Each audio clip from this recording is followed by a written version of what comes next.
the word of God for the people of God. Thanks be to God. Thank you very much, Sharon. I really appreciate it. We're just going to turn that back down a little bit. So, Sharon didn't complain to me about the scriptures that I gave her, but I want you to know that they are not just like, oh, Pastor Jenny's like kind of down. Listen to these scriptures she's sharing, right? Having Sharon read, right? The scriptures are straight from the lectionary today. And they're ones that are sometimes difficult, to be honest, to preach on, which is one of the reasons why I love the Common Lectionary, because it keeps us pastors honest. It makes us wrestle with some of the more difficult scriptures. Now, I must say that with knowing how I have been pretty forgetful and having some different memory issues right now, I did not feel like I could really give these scriptures justice, so I will be coming back to them for more details. Because today, I'm just kind of trying to share kind of what I've gone through and what I'm kind of learning, because that's like what I'm dealing with right now. And again, from the get-go, I understand that what I'm dealing with is nothing compared to, as I look around at every single person here, of issues that at least the ones I even know about, that everyone has different things. And again, many of you maybe I've never met watching, we all have trouble, right? We all have issues. At one point in our lives, sometimes it batches, right? And it comes all at once. So we all have that common experience. One of the scriptures I was going to read, and then I just ended up not, was some of the Psalms, right? Because the Psalms give us hope. The Psalms give us hope. And again, we read these other scriptures and we go, oh, there's going to be trouble in this world. And okay, but we need to, keep persevering. All those different things that we hear. But then we also know that there's going to be division, right? Christ tells us in this passage from Luke. So just trying to find that walk, right, of that common experience sometimes brings great comfort. And so I hope today, if nothing else, and I do have a kind of a video that I'm going to be sharing that I pray will be meaningful to you, and I have just a couple things that I'd like to share. But I really hope, if nothing else, that again, that there is some comfort in knowing that we are not the first people to experience trouble. We are not going to be the last people until this world ends. We are not going to be the last ones to experience heartache and misery and fright and all of those different other very real, very valid emotions that we feel on this earth, living this life with these earthly bodies and these constraints that we have of this world. Because again, we know that we have a future with Christ. And again, that can be difficult. We say in a better place, and then, well, but this place is pretty good right here. I kind of like this place right now, right? So I want to talk about just some of those different things today. So, and again, I'm just sharing my experiences, not in any way, I hope, oh, poor me. Although that was part of my experience, I'm kind of ashamed to say. So anyway, so 2022, I figured 2020 would be like the rough year, right, for a lot of us, and it was in many ways. But 22, I was thinking about it, last night when I couldn't remember if I had taken my extra strength Tylenol or not, and I didn't want to double dose it, so I ended up not taking any and just could barely sleep. So I had lots of time to think, which you're not supposed to do with a concussion, right? So try that sometime. Just don't think. Okay, yeah, so easy to do, right? But I was thinking about it, and I thought, I remember not staying after church for coffee fellowship because the specialist clinic just told me, you're going to know when you hit that wall, you've got to just listen to your body and just stop. But otherwise, yes, you're trying to rebuild those synapses and all that stuff that was damaged, so you still want to do some things.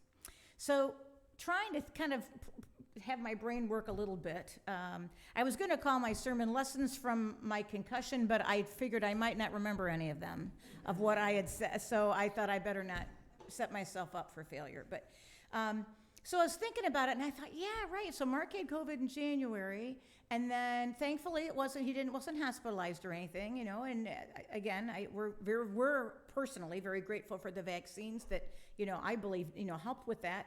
But then Ben and I had the worst stomach flu we've ever had. In I don't know, April it was, because that's what I was thinking of, because I had a bucket hidden underneath here in case I had to use it during worship, because I just was getting over the stomach flu. And I remembered one time kind of leaning over to get something, and I saw like several of you going, like ready to run up and help me, And then Ben and I had COVID in May, and then in June we went on vacation and in Colorado, and about halfway through, Mark slid on a hiking trail and messed up his whole shoulder, and then had surgery for that. And then about 5 days later, we were like, hey, let's go up to the UP. We go there every year. We've got a lot of our family going to be there. We can just rest. And so the night we get there, Ben and I got there first, and we took Julie and Jeff's lazy boy with us.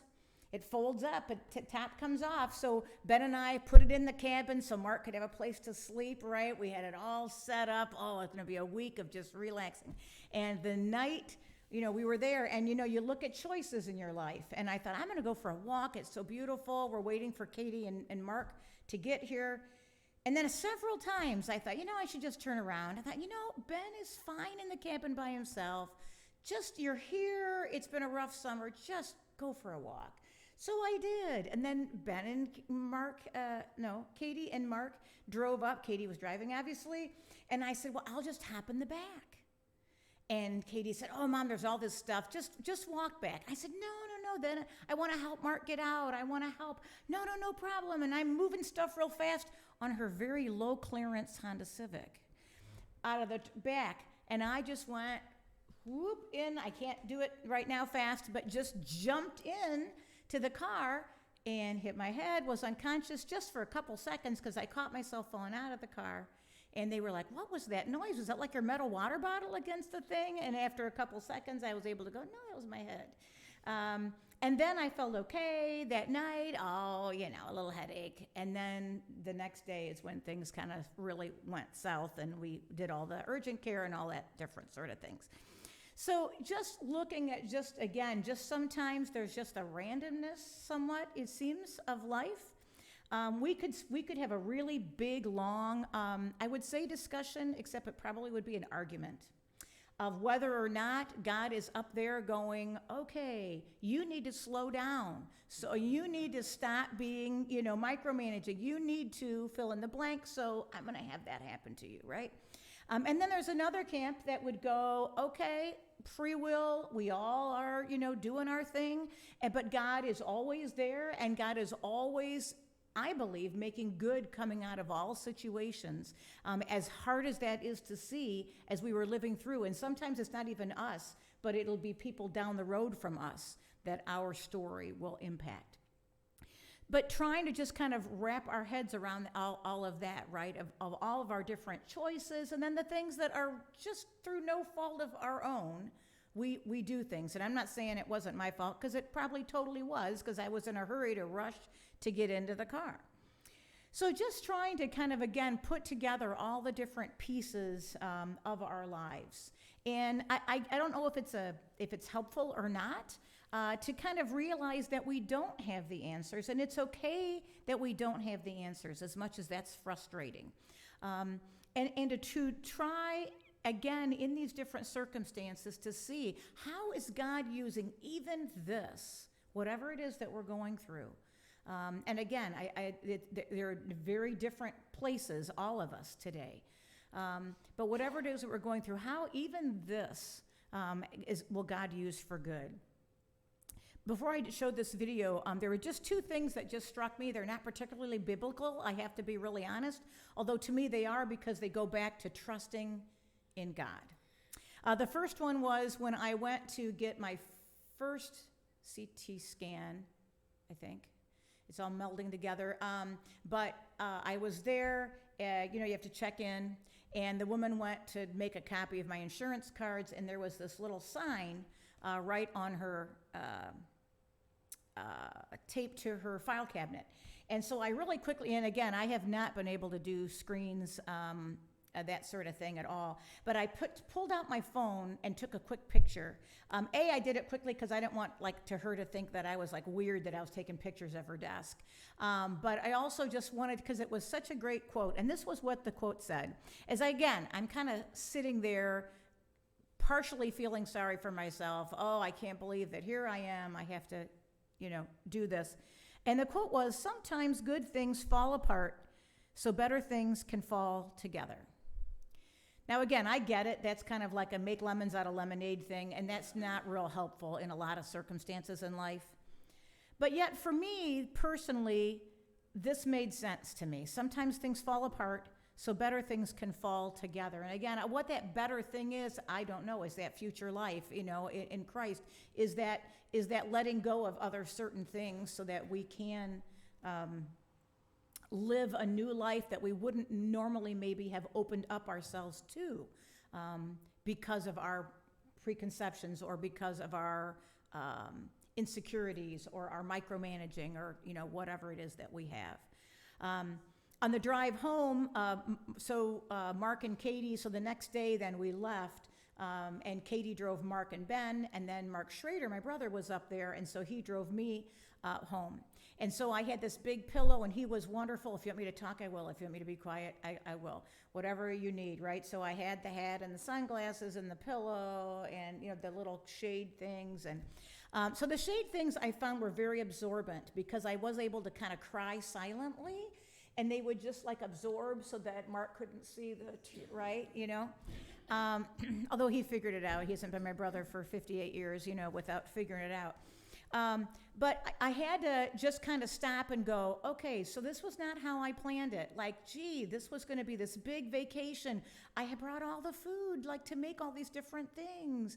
And we had it all set for Mark. He was going to be comfortable. And we had all these different things set. And I was so looking forward to it. And so I gave myself till, I don't know, Saginaw maybe, to just kind of let myself feel sorry for myself, because I deserve that, and that's totally okay, right? We need to acknowledge those feelings of loss whenever we have those. And again, I know you all have those from previous experiences, from things you're going through now, or something that's going to happen tomorrow, right? We don't know. But then at some point, I just kind of said to myself, and again, this worked out for me timing-wise, that I just kind of went, shut up and sit down, Jenny. So if I'm in charge of a meeting, I'm usually really good about hearing someone who's complaining, right, whatever, and I can go, oh, what's going on in their life or their history that makes them so argumentative and so, oh, I feel bad for that. But haven't we all been to other meetings? And thankfully, I can't ever think of a church meeting that I've ever thought this, and I hope you haven't either.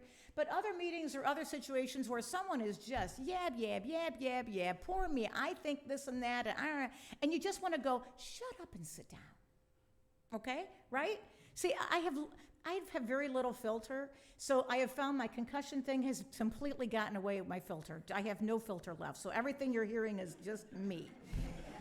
For better or for worse. In seminary, they say there's two kinds of pastors. There's the pastor who's going to keep themselves isolated and kind of show this higher standard and not share and whatever, and then there's me, right?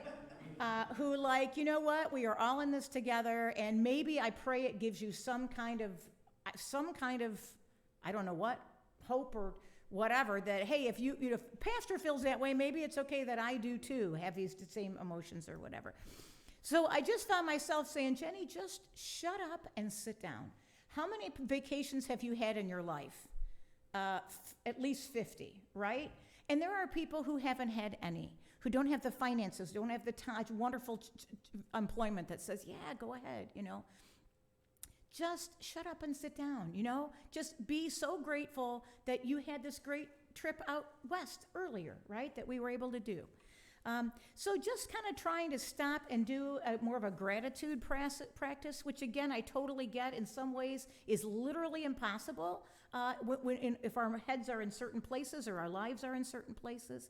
But to just try to think about that. Sometimes good things fall apart, so better things can fall together. And again, it says sometimes, not always. Well, I understand that.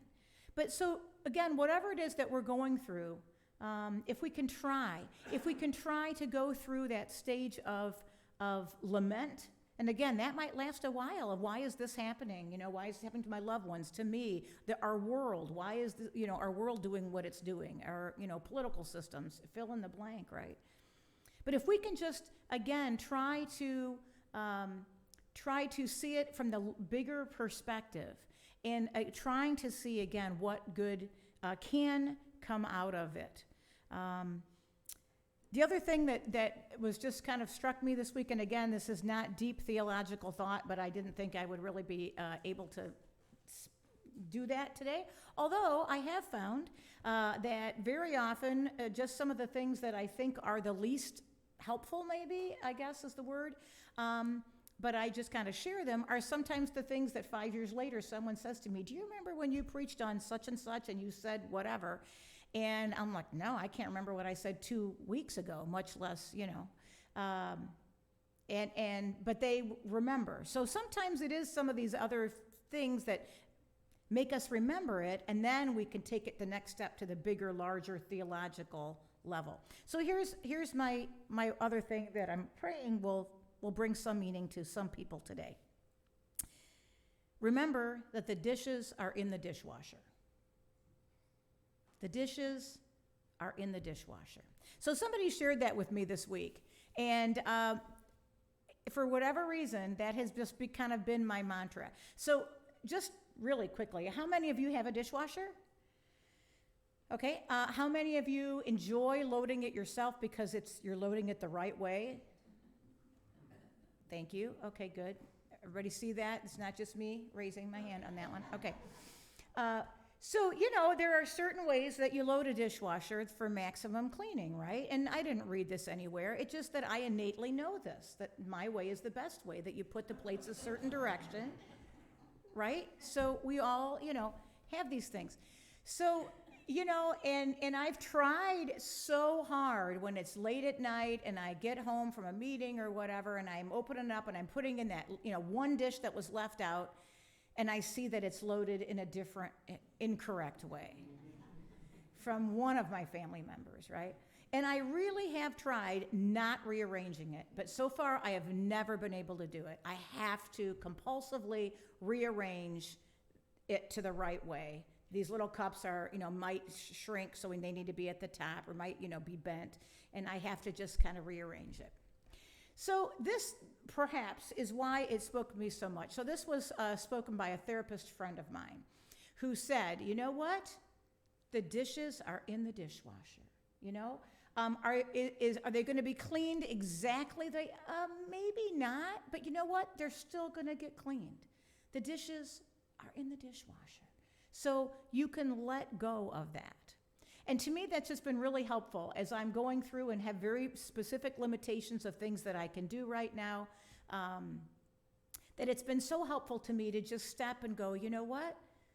Life is still proceeding. These things are okay. I've got to learn what are the things that are deal breakers that I have to do.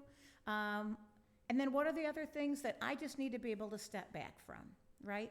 And in a much bigger picture, I think we can use that same and this therapist friend is not overly religious per se, but immediately I thought of the whole aspect of God, right?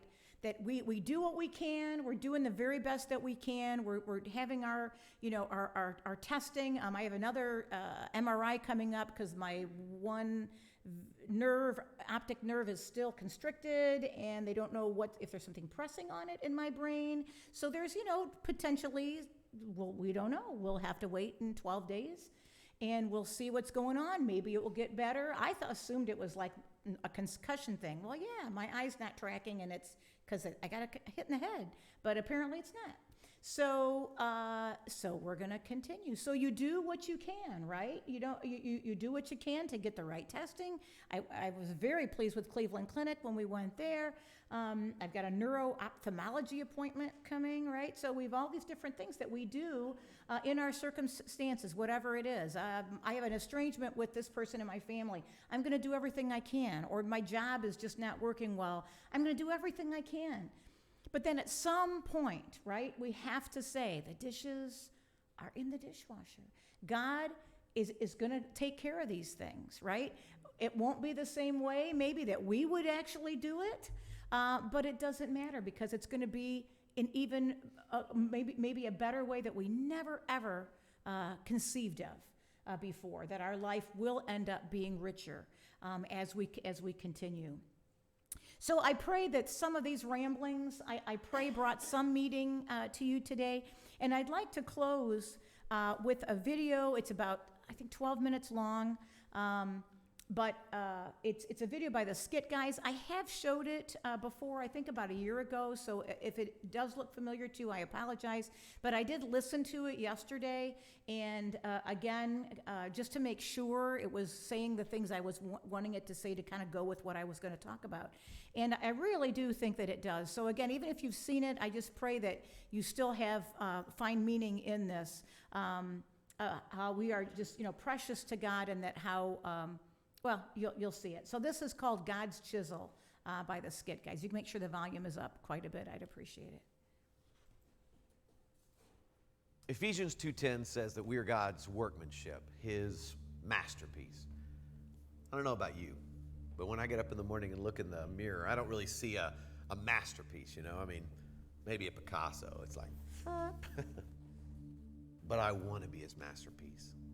I want to be everything he created me to be. And so I go to him in prayer and I say, Dear Heavenly Father, do whatever it takes to mold me into the image of your Son. Make me your masterpiece. In Jesus' name I pray. Amen. Hi, Whoa, who are you? I'm God. You said the prayer, so here I am. You're not God. No, I am. You said the prayer. That's how it works. Okay. If you're God, then make it snow in here. You know what? I really don't want to make it snow in here because it'd get kind of yucky. Yeah, you're not God. Why do you say that? God wouldn't say yucky. I do. It's a Greek word. Oh, okay. If you're God, what does Lamentations 15:9 say? Lamentations is only 5 chapters. It's a very short book. Oh, why was it so short? I was tired of lamenting. Oh, okay. If you're God, who's going to win the World Series this year? I'm really not into playing games. Why are you so much into playing games? You are God. What gave it away? You answered my question with a question. I did? Yeah, I did that. Don't I? I did it again. Step right up. Here we go. Okay. All right. Hey, what are we doing? I'm going to make you into my original masterpiece. This is the process. Oh, okay, got it. Yeah. Wait. What are these about? These are the tools I'm going to use to make you into my original masterpiece. Okay. Hang on. Yeah, I thought you were a carpenter. that's my son. Step right up. Here we go. Okay. Oh, hey, God. How do you know what to chisel away and what to leave? I take out everything in your life that doesn't belong there, kind of like dead weight. Ooh, speaking of dead weight, could you chisel right here? It showed up when I was in my 20s and grew around and became back fat. I don't even know why you created that, but I can't get rid of it. I mean, I've tried everything. Like, I tried running, I tried lifting weights. My wife actually talked me into trying Pilates. That was awkward, but I can't get rid of it. So if you would just chisel around here, and then, you know what, if you chisel a line right here and maybe 8 lines right here, that would be awesome. You're funny. You made me that way. I also made the platypus. With the platypus. All I'm saying is most of my children, when it comes to this process, they just want to talk, but they don't want to do the work. So do you want to talk or can I chisel? Talk, chisel. No. I choose the chisel. All right. Through my Holy Spirit, I'm going to bring up things in your life that I want you to work on. Like your anger. I created the emotion, but you use it in the wrong way. You compare yourself to others instead of me. You tell little white lies because you want to people please. You're lazy, but you try to fool everybody by looking really, really busy. You have a problem with lust? Time out. I don't really have a problem with lust. You don't have a problem with lust. No, I can do it anytime I want. hang on a second. I mean, I got to admit, I feel like you've been doing some great work, and I'm looking pretty good right now. All right, when you look in the mirror, who do you see? I see me. Okay, then I need to keep chiseling away because ultimately you and other people need to see my son. Okay, don't misunderstand me. It's just when I look more like Jesus, people get uncomfortable around me. I mean, even my church friends, and they're like, "Oh, you're holier than thou," you know. And I don't think I'm supposed to make people uncomfortable. So what you're saying is you'd rather play God in certain areas of your life than for me to be God over your whole life. That is not what I said. That's what you meant. Yes, it is. It's hard to talk to you. You know everything that I'm thinking. I'm just saying you've done some great work. Maybe we take a break, a sabbatical from each other, you know. I'll stay right here, and then, That's just it. You never just stay right there. You're either moving toward me or away from me, but never you just stay. What you're doing is called control. Do you want to control things in your life, or can I chisel? Control, chisel, control, No, chisel. chisel. All right. But can we chisel where I want? That's called control. Oh, okay, I'm sorry.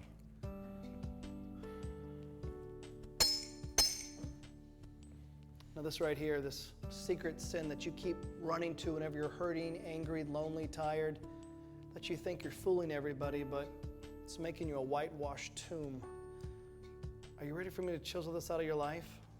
Yeah.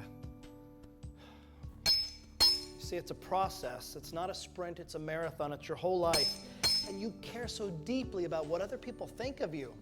It's rubbish. It's garbage. The greatest thing you're ever going to hear is at the end of your life when you hear me say, "Well done, good and faithful servant." That's what you keep your eye on. That's the prize, heavenward. Oh, that hurts. Oh, trust me, this hurts me more than it hurts you. Right. Okay. I'm sorry. I don't think you understand this pain. Pardon me? You're asking me to sacrifice a lot, God. Don't talk to me about sacrifice. I know all about sacrifice. I sent my son to die on the cross for pain, for sin, but I also did it for another reason, to give you freedom. Do you know what insanity is? Insanity is doing the same thing over and over and over again, expecting different results. And there are things that you've been doing for years, these empty wells that don't have anything to offer. You've been going to them, and it's insane. Allow me to chisel them out of your life. Allow me to produce character where you keep focusing so much on your image. Okay, but I was thinking. Your thoughts are not my thoughts. Okay, but if we went another way. Your we ways could- are not my ways. Oh, I can't. You can't what? I can't be good. That's your excuse. That's your excuse, is that you can't be good. It's not an excuse. I can't. Oh, my child. In the beginning, I said it was good. I made you good. Be good. Yeah, but you and I both. What? Nothing. No, what is it? Nothing, okay? You wouldn't understand. I, God of all the universe, wouldn't understand something one of my children has to say. Try me. It's just, I let you down so many times, God. No, my child. You were never holding me up. I hold you up with my victorious, righteous right hand, never the other way around. In this relationship, I hold you up. Okay. And chisel away. But just be prepared for what you're going to find in there. Because I know who's inside there. Because I get up every morning and I look at him in the mirror and I hate who I see. Because deep inside there, this little kid who gets up every morning and dresses like an adult. And I go out and I try to do what I'm supposed to do, but I can't, okay? I can't be who everybody else expects me to be.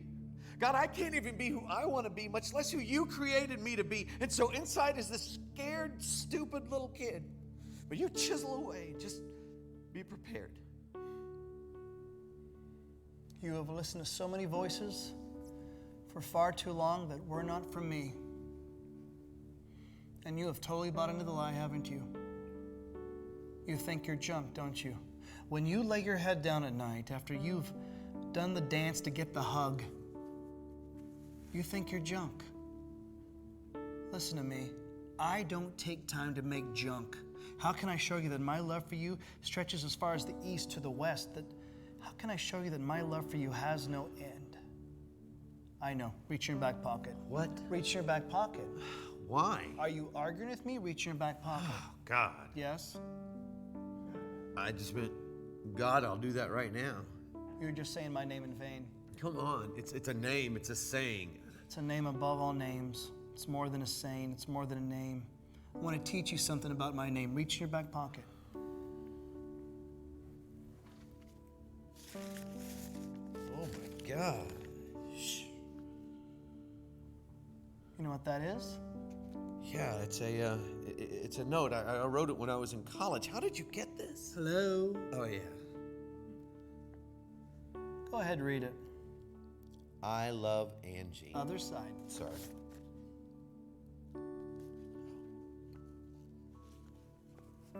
Dear God, did I hear you right today? Did I hear you say that you love me? Even though you and I both know I messed up so many times. Did I hear you say you want to use me? And I feel so useless. If you'll take me and use me, then God, I give you all that I am. Take me. I love you, God. I love you too. And I love you too much just to leave you where you're at. This salvation that you hold, I don't want it to be some sentimental gush or some head knowledge. I want you to work it out in every detail of your life. And when problems come and chaos happens, don't look at that as a prison, but look at it as a father disciplines his child. A father disciplines the ones he loves. I know, but it's going to be tough. Yes, but you bought into the lie thinking everything was going to be easy when you gave everything over to me. There will be trouble in this world, but be of good cheer. I've overcome the world. I want you to do something. I want you to look out there and I want you to say, Tommy is God's original masterpiece. Tommy is God's. No, not the way you see yourself or you try so desperately for others to see you, but maybe for the first time in your life, the way I see you, the way I created you.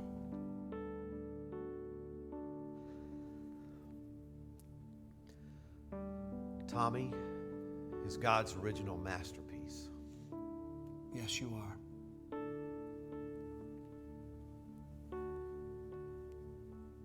And so are you. God doesn't make junk. You are an original masterpiece.